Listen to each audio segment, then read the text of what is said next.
More than 13 billion years ago, a huge explosion called the Big Bang took place.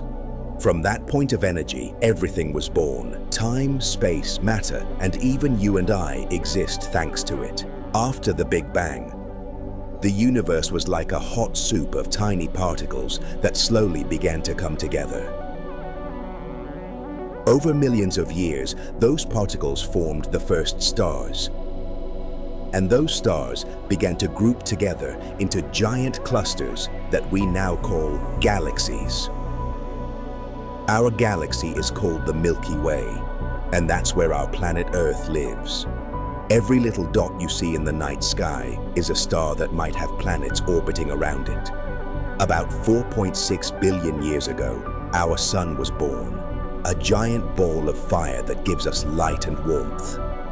Around it, like dancers on a stage, planets, moons, asteroids, and comets began to spin.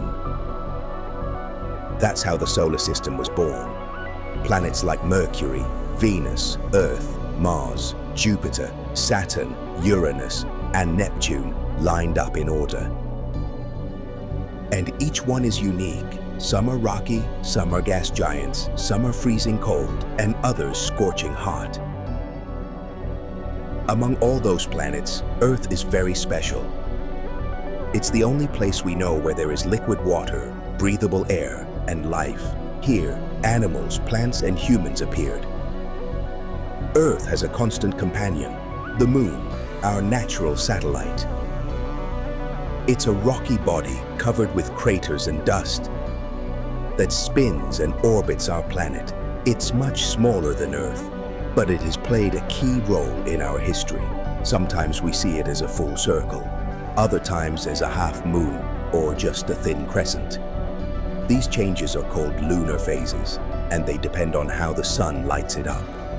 Over 50 years ago, humans traveled there with the Apollo 11 mission. Neil Armstrong was the first man to walk on the moon in 1969.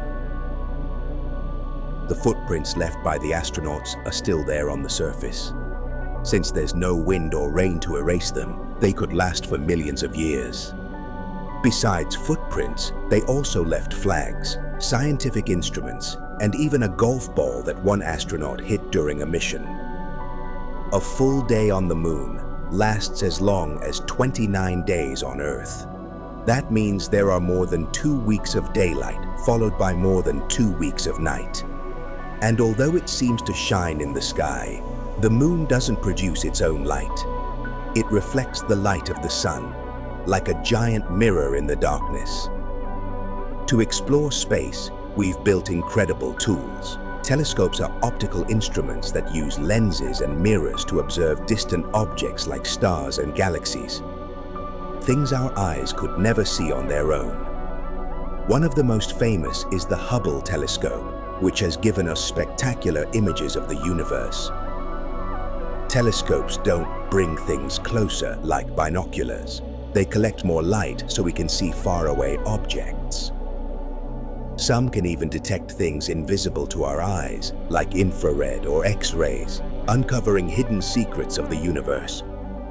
Space probes are unmanned spacecraft we send to explore places far beyond where humans can go. The Voyagers, for example, have traveled so far that they're now at the edge of the solar system. They're so distant that their messages take hours to reach Earth, even though they travel at the speed of light. Some probes even carry messages from humanity, like golden records with music, sounds, and greetings in many languages, just in case another civilization ever finds them. On Mars, our red neighbor, we've sent robots called Rovers. Rovers are like robotic cars that explore other planets. They roll across the surface, take pictures, study rocks, and search for signs of water. Thanks to rovers like Curiosity and Perseverance, we know much more about Mars and whether humans might live there one day. Curiosity carries a kind of lab inside it to analyze rocks and soil. Perseverance, which landed in 2021, even brought a small helicopter called Ingenuity, the first aircraft to fly on another planet. In space, there's also a place where astronauts live and work. the International Space Station. It's like a giant house floating in orbit where astronauts from different countries live together. It circles the Earth about 16 times every day. So the astronauts see 16 sunrises and 16 sunsets daily. The station is about the size of a football field and weighs over 400 tons. Inside, they run experiments to learn how plants grow, how the human body reacts without gravity, and how liquids behave in space.